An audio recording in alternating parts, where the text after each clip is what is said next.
जरा सोचिए, जिस हवा में हम सांस लेते हैं, जो पानी हम पीते हैं या जो खाना हमारी थाली में आता है, ये सब आता कहाँ से है? दरअसल ये सब प्रकृति के दिए हुए कुछ ऐसे अनमोल तोहफे हैं जो हमें अक्सर बिल्कुल मुफ्त के लगते हैं। तो चलिए आज इन्हें तोहफों के पीछे की कहानी को जरा और गहराई से समझते हैं।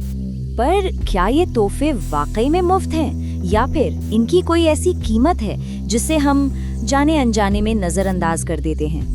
आइए आज इसी बड़े सवाल का जवाब खोजने की कोशिश करते हैं। तो देखिए आज हम क्या क्या जानने वाले हैं। पहले समझेंगे कि प्रकृति के ये तोहफे आखिर हैं क्या, फिर इनके 4 प्रकारों पर बात करेंगे और ये जानेंगे कि ये हमारे जीवन का आधार कैसे हैं। एक छोटी सी कहानी भी है और आखिर में बात होगी कि हमारा कर्तव्य क्या है और भविष्य कैसे हमारे ही हाथों में है। तो चलिए सबसे पहले और सबसे जरूरी सवाल से शुरू करते हैं कि प्रकृति के ये अनमोल तोहफे हैं क्या आखिर।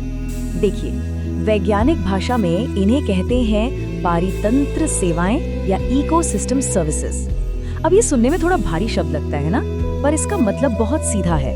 ये वो सारे फायदे हैं, चाहे सीधे मिले या घुमा फिरा कर, जो हमें जंगलों, नदियों, पहाड़ों, समुद्रों मतलब हमारे पूरे कुदरती माहौल से मिलते हैं। और सच तो ये है कि इन्हीं की बदौलत इस धरती पर हम इंसानों का वजूद मुमकिन है।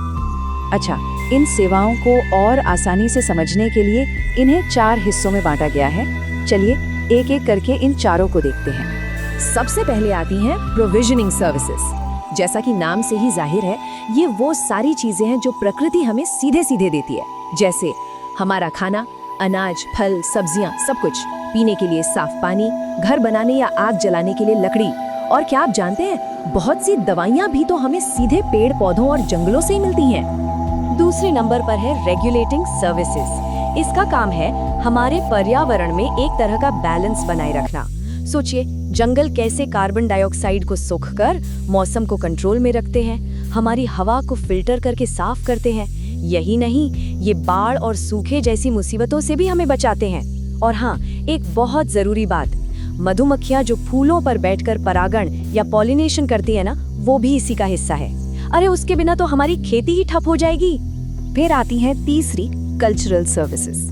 ये वो फायदे हैं जिन्हें हम शायद तौल नहीं सकते, पर महसूस जरूर कर सकते हैं। जैसे छुट्टियों में पहाड़ों पर या समंदर किनारे घूमने जाना। हमारे देश में तो नदियों, पहाड़ों, पेड़ों का कितना धार्मिक और आध्यात्मिक महत्व है ना। और सबसे बढ़कर वो जो सुकून, वो जो मन की शांति हमें प्रकृति के बीच जाकर मिलती है, वो भी तो एक सेवा ही है।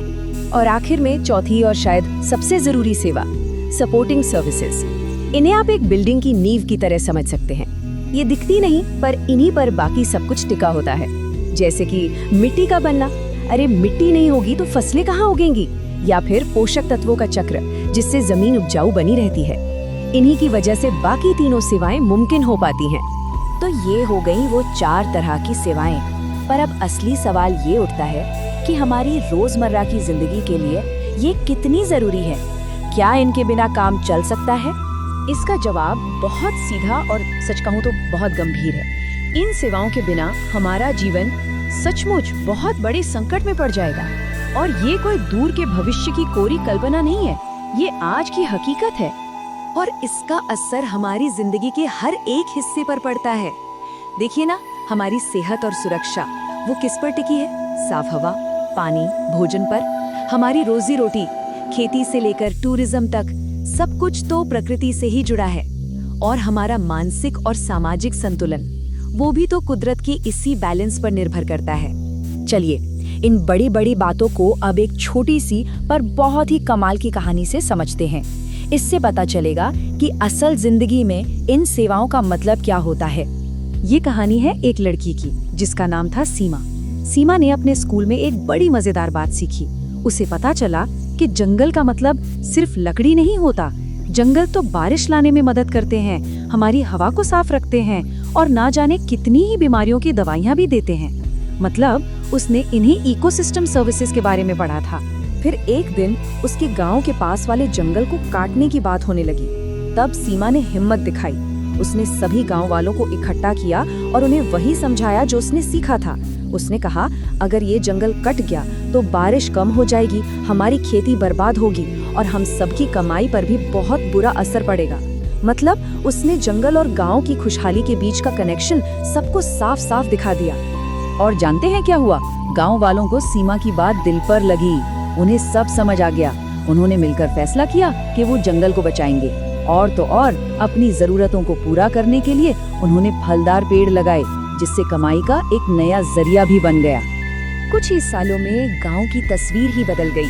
वो फिर से हरा भरा हो गया, फसलें लहलहाने लगी और सब लोग खुश थे।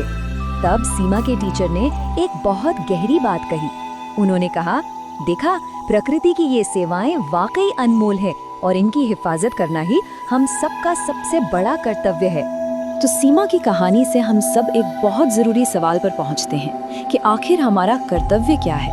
हम सब मिलकर इन कीमती सेवाओं को बचाने के लिए क्या कर सकते हैं? इसका जवाब मुश्किल नहीं है, बल्कि कुछ बहुत ही सीधे साधे कदमों में छुपा है। हम सब पेड़ लगा सकते हैं और जो जंगल है उन्हें बचा सकते हैं। अपने आसपास की नदियों, तालाबों को साफ रख सकते हैं। केमिकल और प्लास्टिक का इस्तेमाल जितना हो सके कम कर सकते हैं। हमारे आसपास जो भी जीव जंतु हैं उनकी रक्षा कर सकते हैं। और हाँ, सबसे जरूरी, हम और लोगों को भी इस बारे में बता सकते हैं, बिल्कुल वैसे ही जैसे सीमा ने अपने गांव में किया। तो चलिए अब इन सारी बातों को समेटते हैं। आखिर में इसका निचोड़ क्या है? बात बहुत सीधी सी है। ये जो इकोसिस्टम सर्विसेज हैं, ये हमारे वजूद की बुनियाद हैं। ये कोई ऑप्शन नहीं है, ये हमारी सबसे बड़ी जरूरत है।